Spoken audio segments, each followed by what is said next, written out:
Okay, to begin your selfie project, I printed out the photo that I took of you last week, and I made that an 8x10 photo.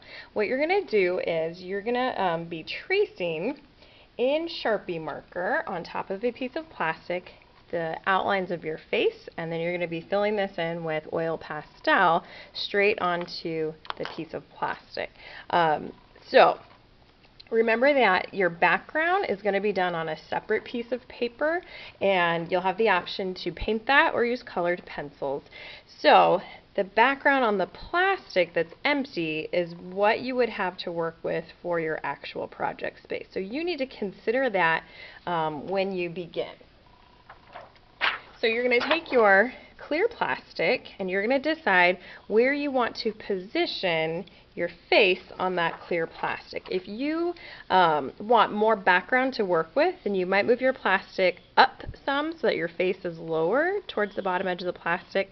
But I knew I wanted more of my hair to be shown. So right now, it might be hard to see, but I've moved it off slightly, about 1 inch over from the photo, so that I have more background space over here. Okay, to get started, I'm going to be using a Sharpie marker to do the outlining. And if you're nervous that your plastic is going to move while you work, you could use a piece of tape to secure that down, but really just holding it with your hand should be fine. But for those of you who feel like you need to do this, I would just use a small piece of tape just to tack it in place. So I'm going to put a piece up here and then a piece down here. But I don't want the tape covering up portions of the photo that I need to be tracing. Alright, with my Sharpie marker, I'm going to begin by tracing what's called the contour lines, or the outside edges. So I'm looking at these lines that make up the shape of my face. So my chin, my nose, my mouth, my eyes, and then I'm looking at the details of my hair, my eyebrows, possibly the clothing that you might see on your shoulders. And those are the lines that you're going to trace with Sharpie.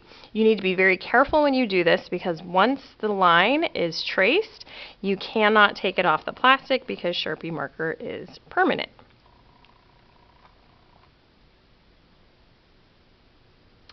Okay. And then I see I've got a portion of my ear here, and that's kind of the inside of my ear. And then I'm going to work on outlining the shape of my eyebrows, and I'm going to draw in the side of my nose. Really pay attention to the shape of that nose and where your lines are going. Lots of times students don't pay attention to their nostrils and they just draw a circle for a nostril. That is not the correct perspective, because this photo was taken from the front view, so you're not going to see the whole inside of that nostril. Okay, when I do my eyes, I'm going to draw the line that's the crease above my eye. And then I'm not drawing eyelashes. I'm just going to draw that edge that's the top of my eyelid. And then I'm going to draw the bottom edge that's the bottom of my eyelid. And the bottom one is going to be straighter than the top one. Top one has the curvature, bottom one is more straight. Okay, that other Sharpie was starting to run out of ink, so just let me know if you need better Sharpies. Okay, when you do the eyeball, you are only drawing in the right and the left side of the eyeball, and those should be curved lines. You're not drawing a complete circle because the top part of your eyeball is covered up by the eyelid, and same with the bottom part. And then I'm going to draw in the pupil.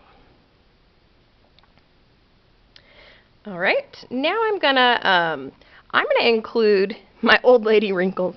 So I've got some wrinkles under my eyes. I'm gonna add in those details.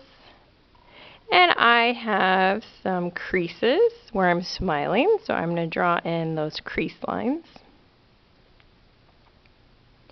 Okay, the mouth can be a little bit tricky, especially if your lips didn't show up well because of the skin coloration with the black and white photo. So, what I'm going to look for is the edge of the bottom of my lip. And because I'm smiling, I do have a bottom edge to my top lip.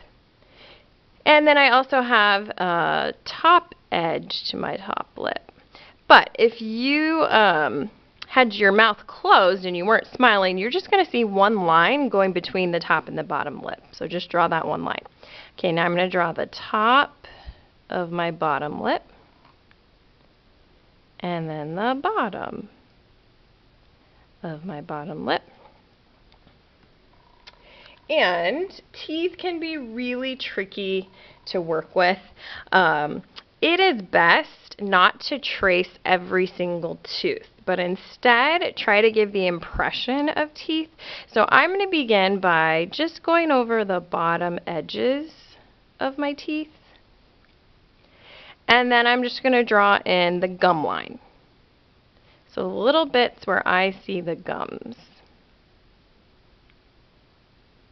And then instead of drawing each space in between, I'm just going to draw a little bit of a vertical line from the bottom. And that's just going to kind of imply what the shape of my teeth look like. And I'm not going to worry about drawing my bottom teeth because my lines are so close together they're going to touch anyways. So now I'm going to move on to my hair. And I'm going to draw the contour edge of my hair. So this is the outside line. And I'm going to draw my neckline. I'm actually going to go over my chin line because that Sharpie was running out of ink. Okay. So my hair has texture to it. I've got curly hair. So I'm going to want to draw in some of those texture lines and really kind of capture the fact that I've got curly hair.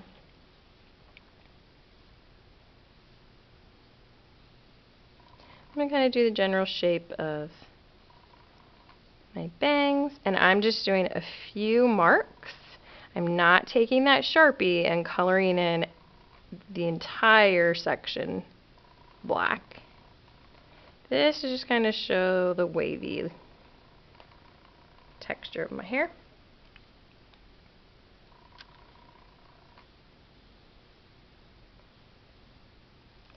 And then at the bottom, I'm going to kind of finish off my hair so that there's ends to my hair, or my marker is just going to go off to the edge of the plastic.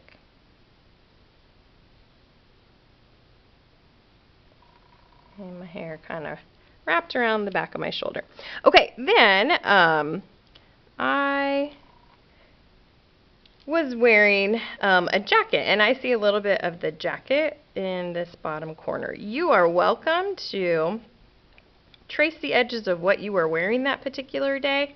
I know you all had your lanyards on when your photo was taken. If you don't want to see your lanyard in your photo, then don't draw it. That's fine not to. Okay, so now when I take this plastic off, it's going to look like a cartoon version of myself, where it's just a marker drawing. Okay, and then I would check to see if you forgot anything, and I could draw in that part of my neck there. Okay, so that is the very beginning of this assignment. You should be able to get your Sharpie line drawn out on that plastic by the end of class. Then what you're going to do is turn your plastic over backwards, and I'm going to take this tape off. Alright, I'm going to flip this over backwards.